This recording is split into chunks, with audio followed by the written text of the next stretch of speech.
dependo de ti y vengo a humillarme. Dependo de ti, entregaré el corazón y te adoro, Señor, y te adoro, Señor, y te adoro, Señor. Dependo de ti.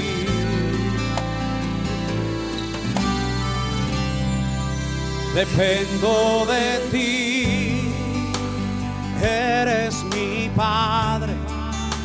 Dependo de ti, mi salvación.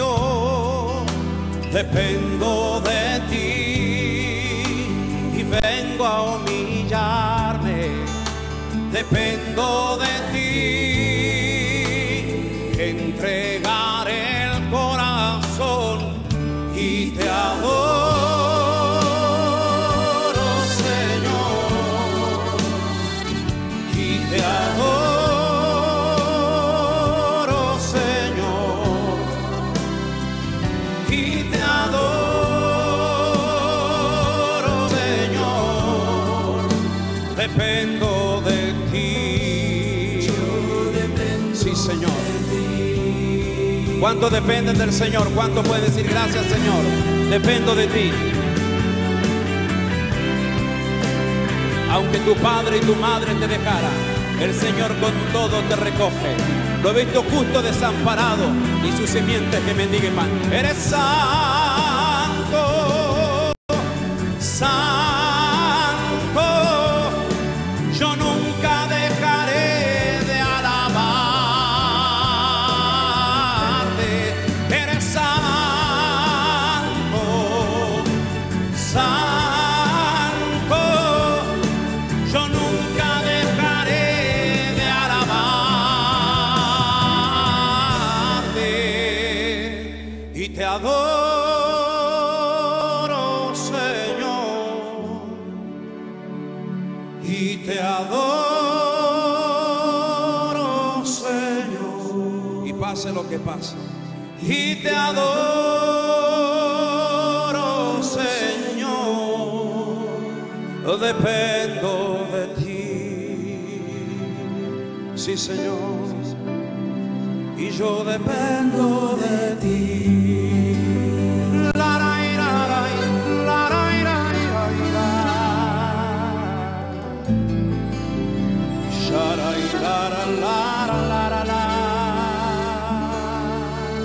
Oh, dependo de ti.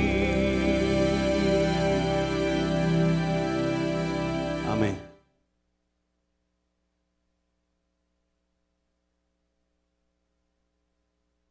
Deje de adorar el nombre del Señor. Amén, hermano.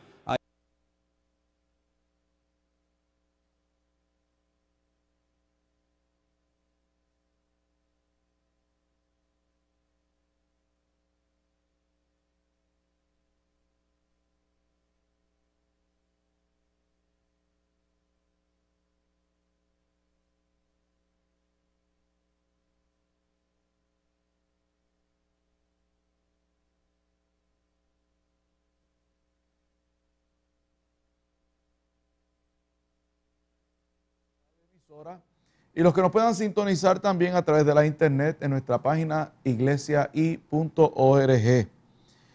Quisiera aprovechar este primer instante para hacerle de un pasaje de la Escritura que nos va a servir más adelante para una de dos reflexiones que vamos a tener en la tarde y en la noche de hoy.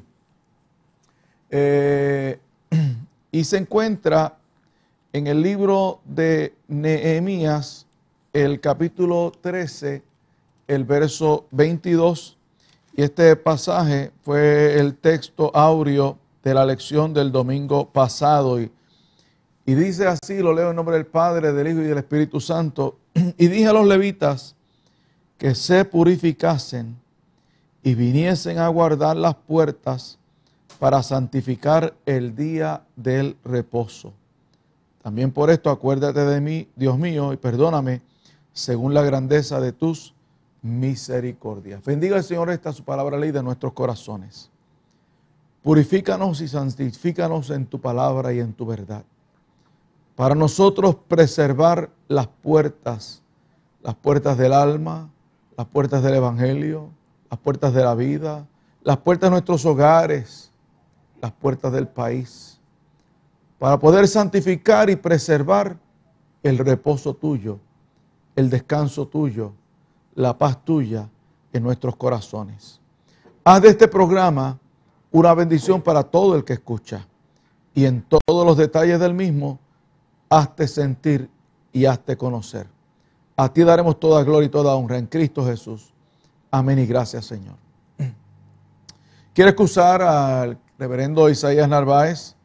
Hasta hace unos minutos atrás tenía el firme propósito de estar una vez más con nosotros, pero lamentablemente inconvenientes de última hora con su vehículo le impidieron estar aquí con nosotros como él había planificado durante el día de hoy.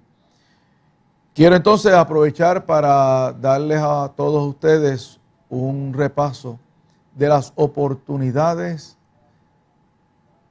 que nuestro programa semanal ofrece para que usted comparta con nosotros semanalmente.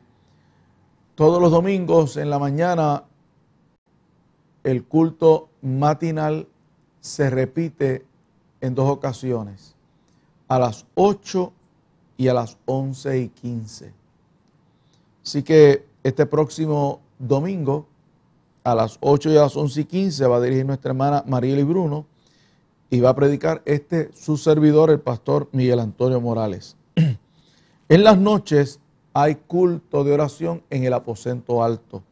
Y aunque ese culto empieza a las 7, a los hermanos y a las hermanas les gusta llegar a las 6:30 para ir de rodillas y estar en comunión con el Señor antes de que ese culto dé inicio.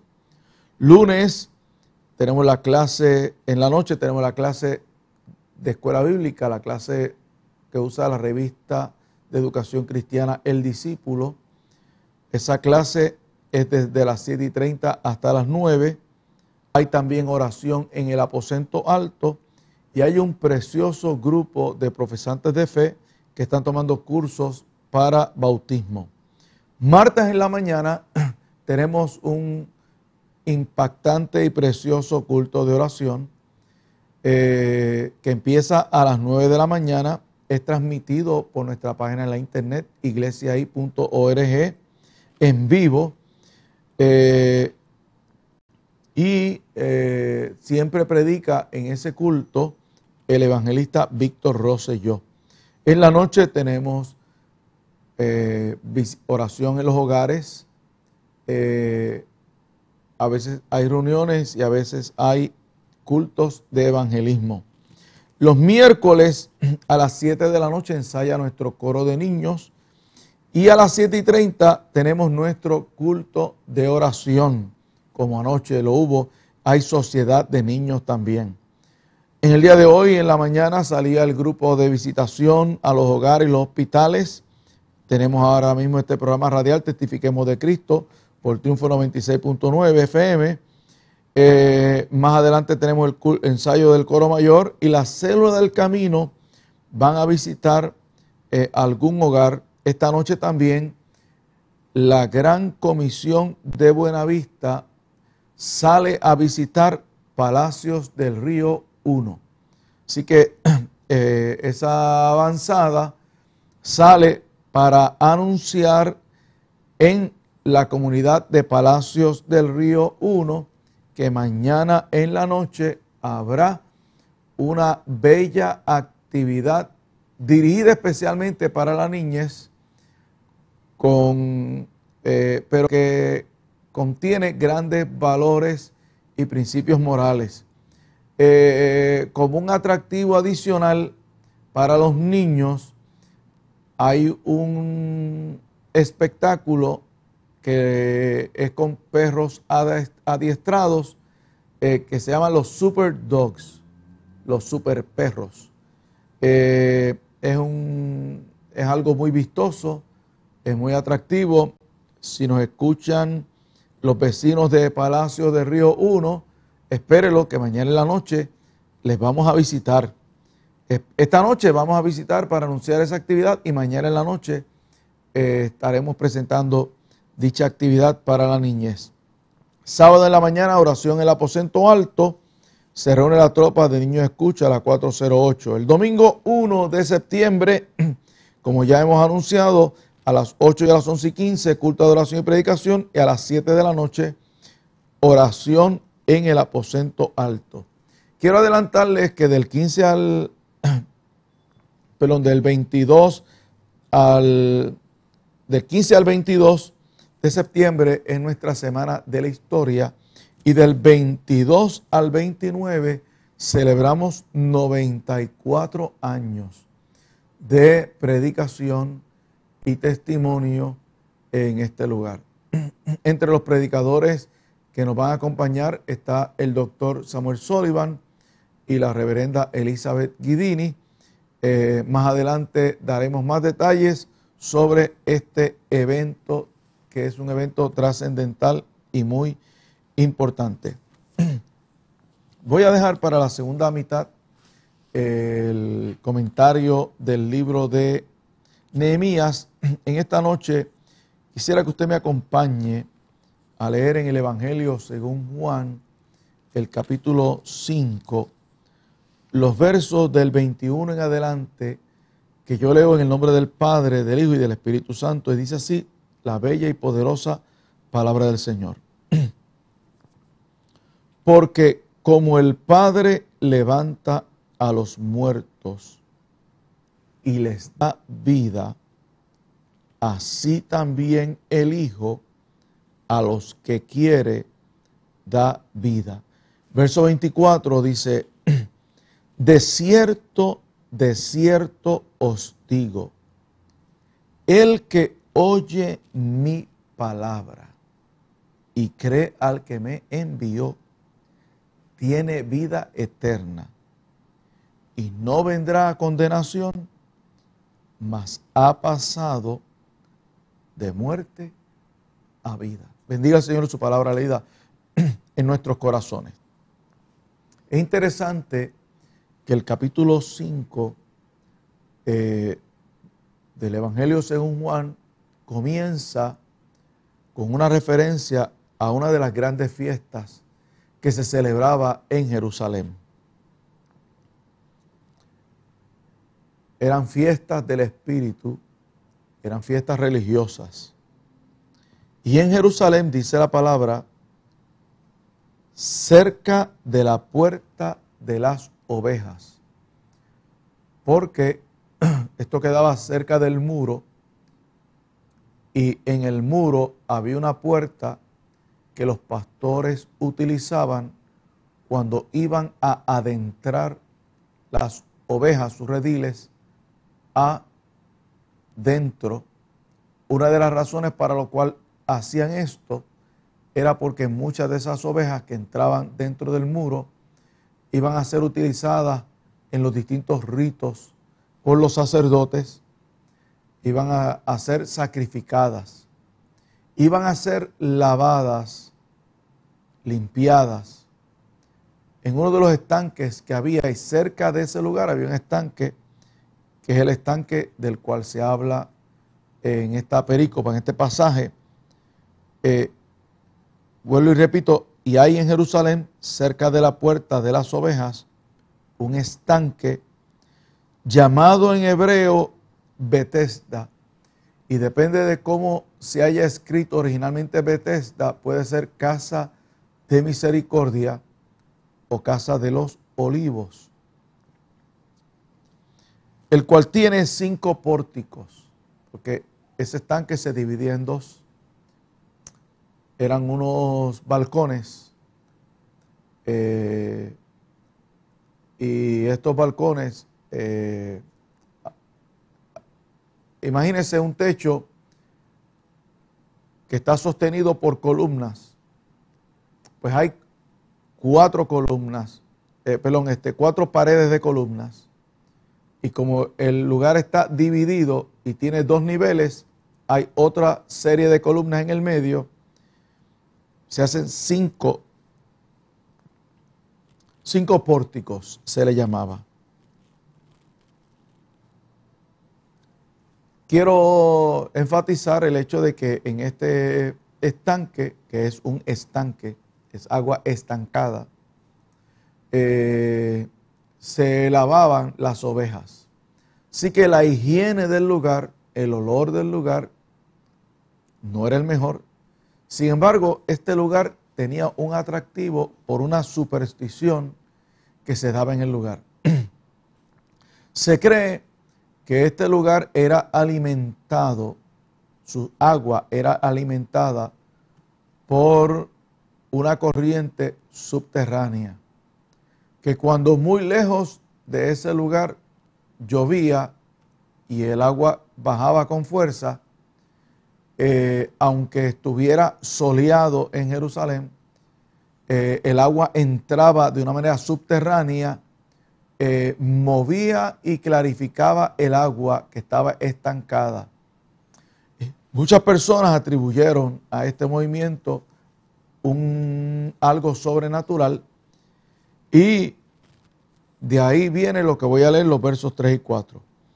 En los pórticos, los 5 pórticos, yacía una multitud de enfermos, ciegos, cojos y paralíticos, que esperaban el movimiento del agua, porque un ángel descendía de tiempo en tiempo al estanque y agitaba el agua.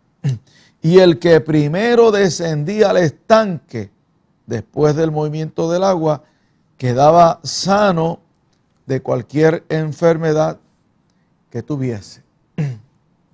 Alguien me pregunta, pastor, si es una superstición, ¿cómo es que el primero que entraba al agua quedaba sano? ¿Cómo usted explica eso? Yo para eso tengo varias explicaciones. Hay 2 que quiero destacar. En primer lugar, si alrededor del estanque tú tienes una persona que no tiene piernas, tienes otro que está muriendo de cáncer, tienes otro que tiene Alzheimer y no tiene movilidad, y tienes a Coulson, el corredor, que le dio un catarrito, y de momento todo el mundo grita, se está moviendo el agua, se está moviendo el agua. ¿Quién tú crees que es el primero en meterse en el agua? Coulson brinca por encima de todos los enfermos. El menos enfermo era el primero en entrar en el agua, por agilidad, por fuerza, por vigor. Los sistemas supersticiosos no son justos ni son verdaderos. Lo justo hubiese sido que el más enfermo fuese el que entrase y fuese sanado, pero no era así. Lo más justo hubiese sido que fuera por turno, tampoco era así. En las supersticiones tampoco es así. La gente compra el derecho para que alguien le haga un trabajo. Qué triste cuando hay multitudes esperando movimientos de agua, estancados frente a aguas sucias, esperando algo que no es razonable. Qué bueno, qué glorioso saber que Dios viajó la eternidad, se introdujo en nuestros tiempos, se hizo palpable. Habló en el idioma en que lo podemos entender. Superó los linderos del Eterno y superó nuestras limitaciones. En el caso que estoy leyendo, superó las creencias equivocadas de los que estaban allí.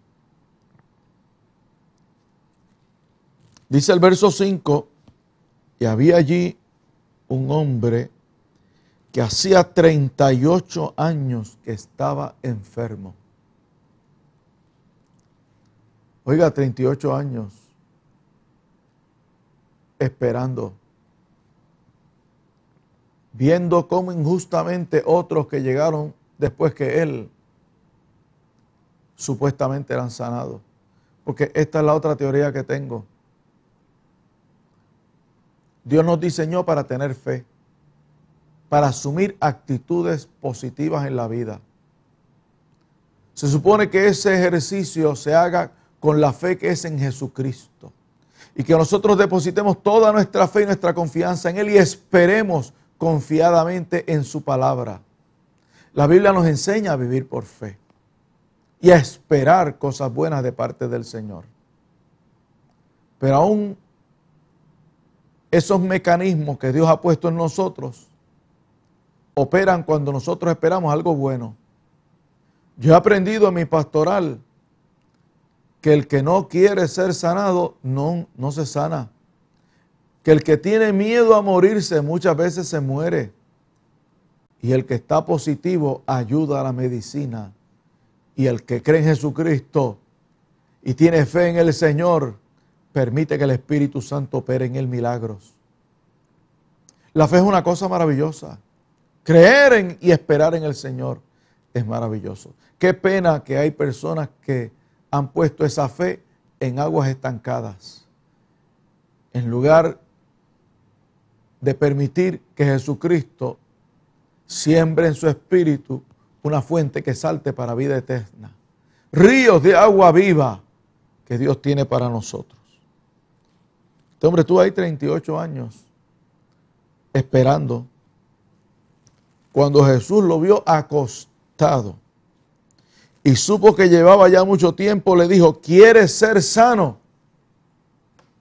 Yo recuerdo hace muchos años atrás en el Seminario Evangélico de Puerto Rico me encontré a un compañero de estudios. Me sorprendí verlo con un bastón. Le dije: ¿qué te pasa? Y me dijo: ay, si yo estoy casi paralítico. Y yo le dije, y se lo dije muy en serio: si quieres, oramos aquí mismito y el Señor te sana. Y él me dijo: no hagas eso, que me quitan la pensión. No hagas eso, que me quitan la pensión. Hay personas que no quieren ser sanadas. Hay personas que le tienen miedo al cambio. Hay personas que no quieren ser transformadas, libertadas. Hay quien no quiere que la puerta del cielo se abra. Pero si tú en esta noche quieres que Jesucristo te sane, si tú estás cansado de vivir frente a aguas estancadas, mugrosas, apestosas, y quieres empezar un camino nuevo, a ti también el Señor te pregunta si quieres ser sano. Y si tú le abres a Jesucristo el corazón, Él entra, echa fuera la porquería y puedes comenzar hoy una vida nueva. Dios quiere darte una vida nueva. Bendito sea el nombre del Señor. Señor, le respondió el enfermo, no tengo quien me meta en el estanque cuando se agita el agua. Y entre tanto que yo voy, otro desciende antes que yo. Oiga, qué bueno que Jesús no le hace caso a los errores nuestros, ni a las supersticiones nuestras. En su empeño por salvarnos, supera todo eso. Jesús le dijo: levántate, eigeire. Eigeire se usa en el Nuevo Testamento para expresar la resurrección de Jesucristo de entre los muertos, que se levantó entre los muertos. Por eso es que el verso 21 dice, porque como el Padre levanta a los muertos y les da vida, así también el Hijo a los que quiere da vida. Jesús le estaba dando una vida nueva a este hombre. Por eso también les leí el verso 24, de cierto os digo, amén, amén, el que oye mi palabra, oye, recibe la palabra de Dios y cree al que me envió, tiene vida eterna, no vendrá condenación, mas ha pasado de muerte a vida. Oye, Dios quiere darte vida. Perdóneme. ¿Quieres ser salvo? ¿Quieres ser sano? Jesús le dijo, levántate, toma tu lecho. Ya la camilla no te va a cargar a ti. Tú vas a cargar la camilla. Ya los sufrimientos no te van a dirigir a ti. Tú vas a atender los sufrimientos. Tú vas a cargar con ellos. Ya los errores del pasado no te van a cargar a ti. Cristo los va a llevar. La sangre vertida en la cruz del Calvario te ha de limpiar. Levántate, toma tu lecho y anda. Da unos pasos de fe. Dice la Biblia en el verso 8, y este verso es muy importante. Y al instante aquel hombre fue sanado y tomó su lecho y anduvo. Y era día de reposo aquel día. El reposo de Dios es un reposo creativo. El reposo de Dios es un reposo que recrea las entrañas. Vuelve a crear cosas nuevas. Se reflexiona en el reposo de Dios sobre el pasado, pero se proyecta una vida nueva hacia el mañana. Este hombre estuvo acostado 38 años, pero no tenía reposo. Cristo le dio reposo. Cristo le dio descanso. Cristo le dio vida. Amado hermano que me escucha, amada hermana que me escucha, Dios quiere bendecirte en medio de tu agitación. Y Dios quiere darle reposo a tu alma. Por eso, en esta noche he compartido esta palabra. Esta palabra que da testimonio del verbo que es Cristo. El que cree en Cristo. El que cree que es el unigénito Hijo de Dios y le recibe como Señor y Salvador, este recibe el perdón de los pecados, la salvación del alma, una vida nueva. Y aún los que estamos en Cristo, a nosotros Dios nos promete un depósito, un descanso, un reposo maravilloso que le ofrece el bendito Espíritu Santo de Dios. Si no lo has hecho aún, yo te invito a que hoy mismo, ahí donde estás, tú recibas a Cristo en tu corazón. Y si ya lo has recibido, apártate de toda fábula, apártate de toda superstición, aliméntate en la palabra, métete con Cristo, profundiza en la oración hasta que escuche su voz, cree en su palabra, porque el que cree la palabra tiene vida y tiene vida abundante. El que tiene a Cristo vive en el bendito reposo del Señor. Que así te bendiga el Señor. Aprovecho este minuto que me queda para volverles a recordar que nos puede escribir a nuestra dirección en la internet, oración@iglesiai.net, oración@iglesiai.net. Nos puede sintonizar en vivo y puede seguir nuestros cultos ya grabados, como dice Rafa, on demand, en nuestra página www.iglesiai.net. www.iglesiai.org. También puede ser .com o .net. En esas tres direcciones te llevan al mismo lugar donde estamos para servirte en todos los momentos. A la segunda mitad del programa, luego de volver a repasar algunos anuncios, vamos a hablar acerca de Nehemías capítulo 13, de manera particular lo que tiene que ver con el verso 22. Por favor, quédate en sintonía, pasamos a la emisora a identificar y volvemos a este programa Testifiquemos de Cristo. No te vayas.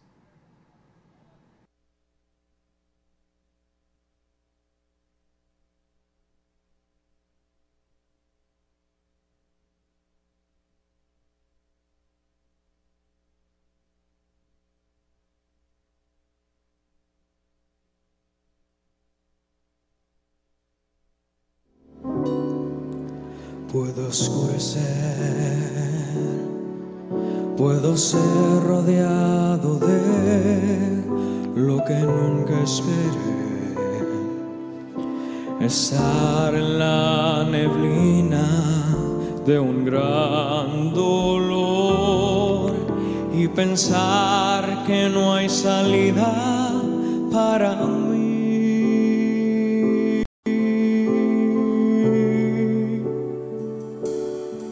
Pero hay una verdad que nunca me dejará desfallecer, y aunque yo no la deba merecer, me sostiene.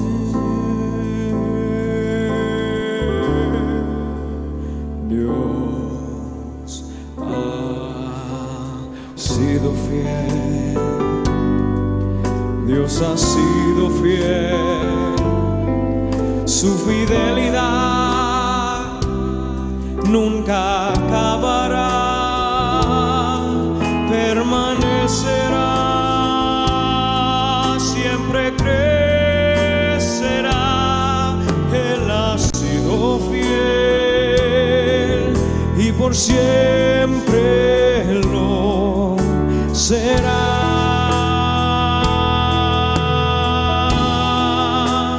Él ha sido fiel y por siempre lo será. Aunque en mi vida haya duda, en plena noche oscura, Él extiende sus brazos de amor, y estando en la tormenta, su mirada me alienta, y otra vez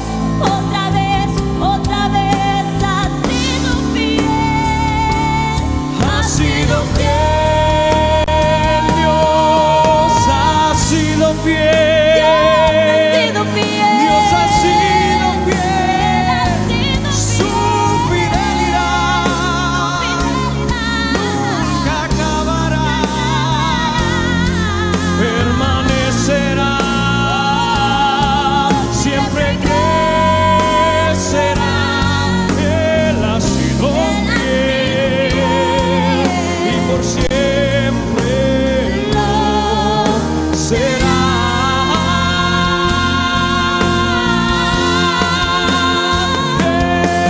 Él ha sido fiel. Dios ha sido fiel.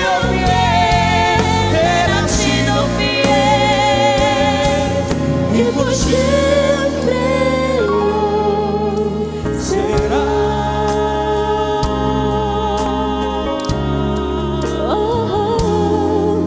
Y por siempre lo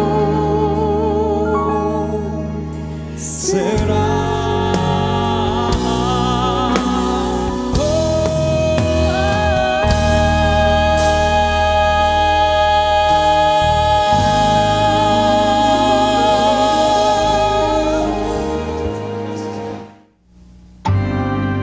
Todos los Los momentos especiales de la vida están llenos de hermosos detalles, con sus seres queridos, con esa persona tan especial y con ese sabor que evoca tradición, que evoca tu tierra. Y siempre ha estado allí, dándole ese toque inconfundible a todos tus momentos. Sobre la mesa está tu futuro. Goya te invita a comer juntos en familia. Qué bueno tenerte otra vez aquí en este programa, Testifiquemos de Cristo.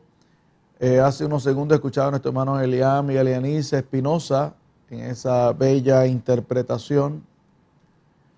En días pasados estuvimos estudiando el libro de Nehemías. Nehemías vivió muy lejos de Jerusalén, en Persia. Era el copero del rey. Fue copero de varios reyes. En esa sucesión de los reyes de Persia, algunos fueron muy poderosos, conquistaron muchos pueblos. Hace poco hubo una película media ficticia, pero basada en hechos históricos, que se llamó 300. En ellos se presenta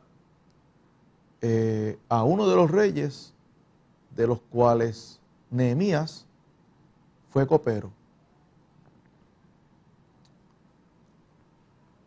Nadie le pidió a Nehemías que fuera a Jerusalén a restaurar las cosas como Dios las quería. No había un comité que lo evaluara y lo supervisara. No tiene que haber un comité velándote a ti, ni a mí.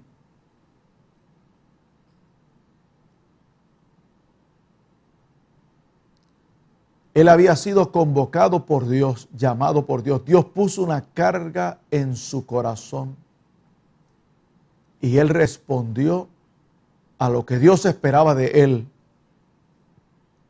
Nosotros no somos de los que respondemos a las expectativas del mundo, ni respondemos a las expectativas de los seres humanos, ni de los cuerpos eclesiásticos. No, nosotros somos de los que respondemos a Dios y a su palabra. Así debemos nosotros vivir. Nehemías sufrió un gran dolor estando lejos de Jerusalén, a escuchar la triste condición de los que estaban allí.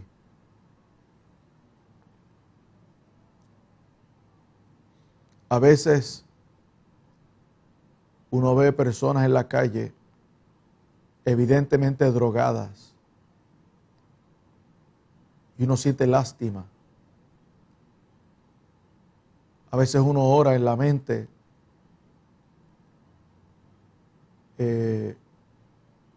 pero quizás la persona que está drogada no está consciente de cuál es su condición, no tiene ese dolor.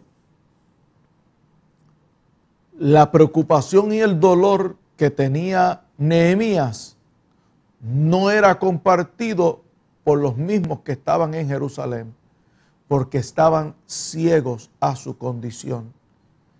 Y se quedaron ciegos a su condición hasta que fueron confrontados con la bendita palabra de Dios.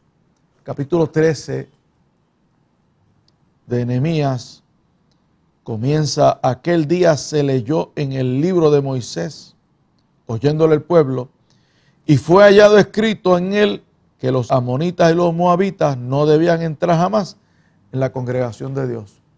Se dieron cuenta de unas prohibiciones que habían en la palabra, que ellos habían descuidado, a las cuales ellos no habían hecho ningún caso, o como decimos aquí, caso omiso le hicieron, en parte por desconocimiento.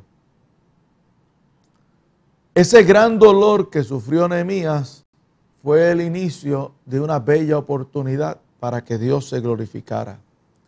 Porque Dios tiene esa capacidad de cambiar los dolores en consuelos. Dios tiene esa facilidad de cambiar un dolor grande en una oportunidad grande para Él hacer algo grande. Y así lo hizo con Nehemías, que aunque vivía en Persia, consideraba a Jerusalén como su casa. Días recientes, ustedes no me escucharon ni me vieron porque estuve viajando, estuve por Texas, en el sur de los Estados Unidos, y llegué hasta Alaska, hasta el norte. Y es verdad que estuvimos viajando por esas latitudes y longitudes, pero en Bayamón es que está nuestra casa. Nos preocupaban más las lluvias en Puerto Rico que el clima donde estábamos. Porque aquí es que está nuestro corazón. A Nehemías le sucedió igual. No importando dónde estaba ubicado, su corazón estaba en Jerusalén. Le interesaba mucho la integridad de su casa. Por ello la protegió de los peligros circundantes. Nehemías confiaba en Dios, pero Dios había confiado a Jerusalén al cuidado de Nehemías. Una vez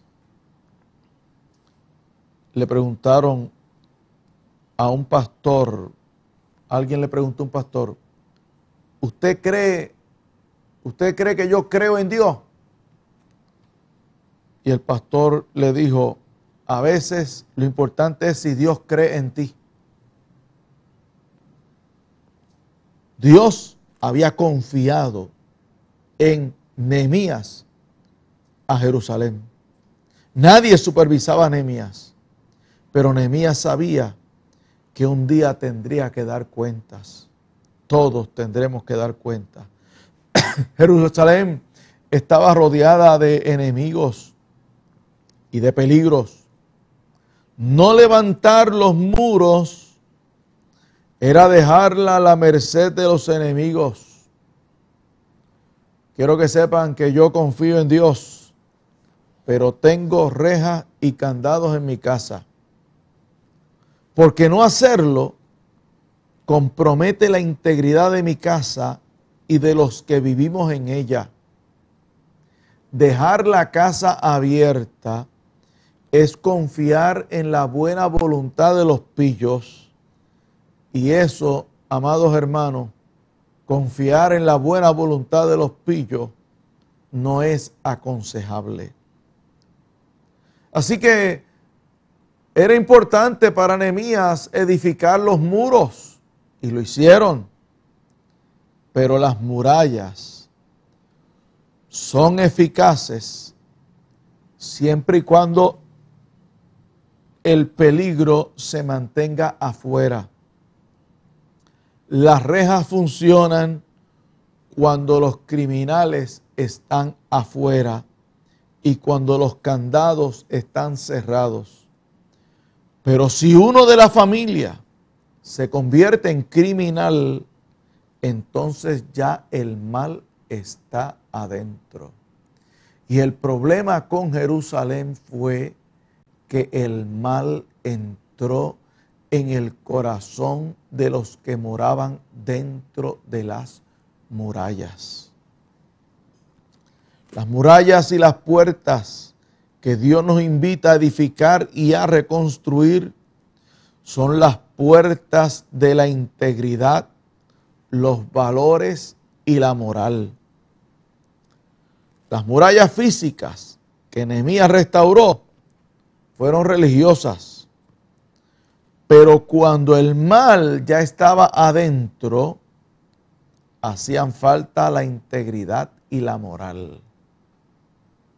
Una de las señales que definían y destacaban al pueblo judío como un pueblo separado para Dios era la consagración del día del reposo. Repito, más que vestidura, que es importante, más que cultura, que es importante, más que el idioma, que es importante. Una de las señales que definían y destacaban al pueblo judío como un pueblo separado para Dios era la consagración del día del reposo. En ese tiempo no existían días de reposo en otras culturas. Se trabajaba los 7 días a la semana. Por guardar el día de reposo, eran objeto de burla. Y los comerciantes de los demás pueblos se aprovechaban de ello para incrementar sus ganancias mientras los judíos consagraban el sábado. Pero ellos escogieron, o debieron haber escogido, confiar en Dios más que confiar en las finanzas. Confiar en Dios más que confiar en el dinero. Esperar en Dios y obedecer su palabra para vencer los retos del mañana. Ese día, el día de reposo, no solo era para ir a la sinagoga o al templo. La familia se reunía en una cena sagrada. Los hijos caminaban con sus padres y conversaban de la palabra de Dios.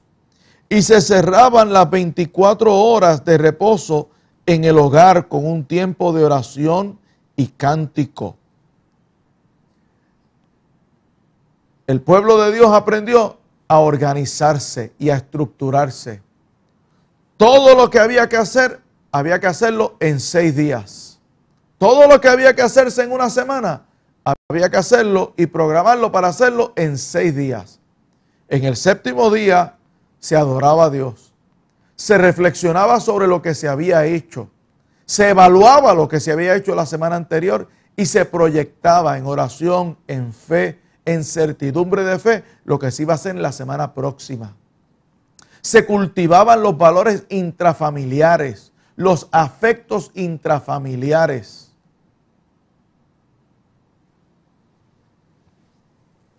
Era un tiempo para la recreación del alma, el fortalecimiento del cuerpo.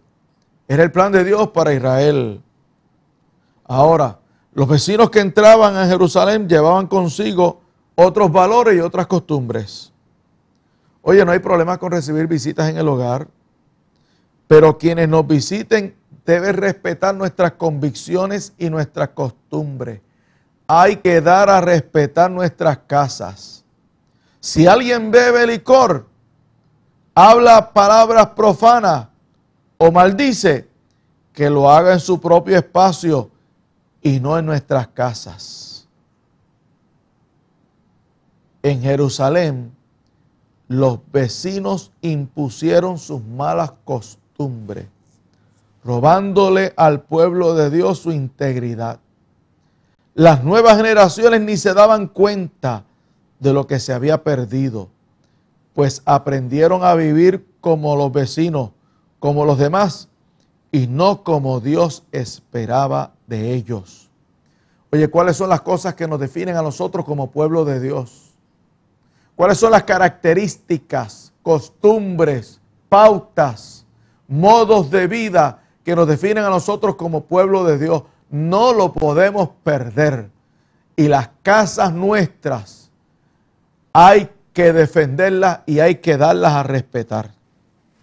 Nehemías ordenó que las puertas fueran cerradas a la influencia que poco a poco robaban la identidad del pueblo de Dios. ¿Cuáles son los elementos que definen nuestra identidad como pueblo de Dios? Porque si vivimos igual que los vecinos que no conocen a Dios, es porque nos han robado la integridad.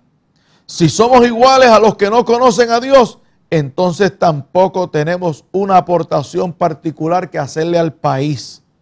Somos como el anuncio de las habichuelas entonces, lo mismo. Pues no podemos ser lo mismo. Somos el pueblo de Dios. Somos un pueblo particular. ¿Cuáles son las puertas de tu alma? Cuidado con lo que entra a tu espíritu. Si te contaminas, pierdes. Pero más perderá la generación que te sigue, que no contará con las referencias históricas que tú tienes. Nehemías ordenó cerrar las puertas al inicio del periodo de consagración y no dejó que los comerciantes extranjeros entraran a saquear sus valores. Hace unos días un estudiante de comercio murió luego de trabajar 74 horas corridas en un banco. Para la cultura bancaria, lo más que vale es el dinero, más que la familia, más que la sociedad o la cultura. Este joven ganó galones en esa cultura, pero perdió la vida. Los ciudadanos en Jerusalén habían ganado económicamente, pero perdían su identidad. Mucho me temo que Puerto Rico, en su carrera de prosperidad económica, perdió más de lo que ganó. Finalmente, el verso que leí, el verso 22 del capítulo 13 de Nehemías, lee de la siguiente manera. Y dije a los levitas que se purificasen y viniesen a guardar las puertas para santificar el día de reposo. También por esto acuérdate de mí, Dios mío, y perdóname según la grandeza de tu misericordia. ¿Por qué hace falta que los que guardan las puertas se purifiquen, se santifiquen? Oye, porque no se puede permitir que el narcotraficante vigile la puerta por donde entran los vicios. Hace falta carácter e integridad para velar las puertas del alma y de nuestra casa. Es importante consagrarnos hoy para conservar la integridad de nuestras casas. Nuestras casas hay que darlas a respetar. Como Nehemías, consagrémonos hoy y tomemos acción al respecto. Por último, quiero comentar algo que Nehemías repite varias veces en el libro. Por esto, acuérdate de mí, Dios mío. Cada vez que Nehemías hacía algo bueno, decía, acuérdate de mí. Mucho se ha hablado sobre esto. Hay quienes piensan que Nehemías no tenía esposa ni tenía hijos. El nombre de una persona se conservaba y se proyectaba y era recordado por las generaciones que se levantaban. El nombre de Nehemías no iba a ser recordado. Luego del morir, al poco tiempo, sería olvidado. Pero hoy yo estoy predicando de Nehemías. Estoy predicando de él porque él no fue olvidado, y no fue olvidado porque él le decía al Señor, acuérdate de mí. Tú eres el secreto de mi memoria y yo espero en ti. Yo aprendí hace tiempo a hacer eso también. Yo le decía al Señor cada vez que hacía algo que me parecía a mí que era muy bueno y que había costado algún sacrificio, yo le decía, Señor, acuérdate de esto que he hecho por ti. No es para salvación, no es para gloria mía, es para la memoria del Señor. Qué bueno poder confiar en un Dios que no olvida. Dios no se olvida. Dios sabe muy bien quién tú eres y dónde estás y qué necesitas. Yo te invito ahí donde estás a que te pongas en las manos del Señor. Que hagas conmigo esta oración y que esperes en las misericordias del Dios que te ama. Oramos.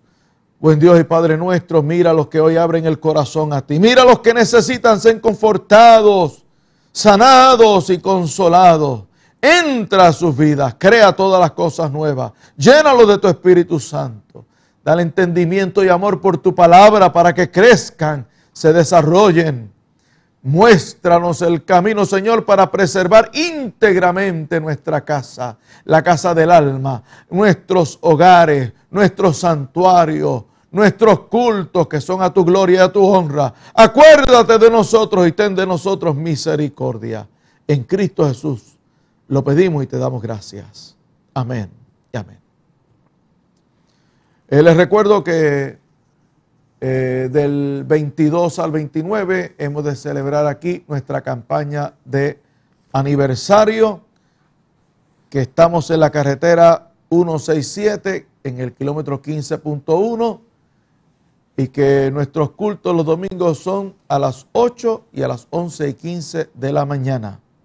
Te espero la semana próxima en este mismo espacio y a esta misma hora. Hasta entonces, que el Señor te bendiga y te guarde.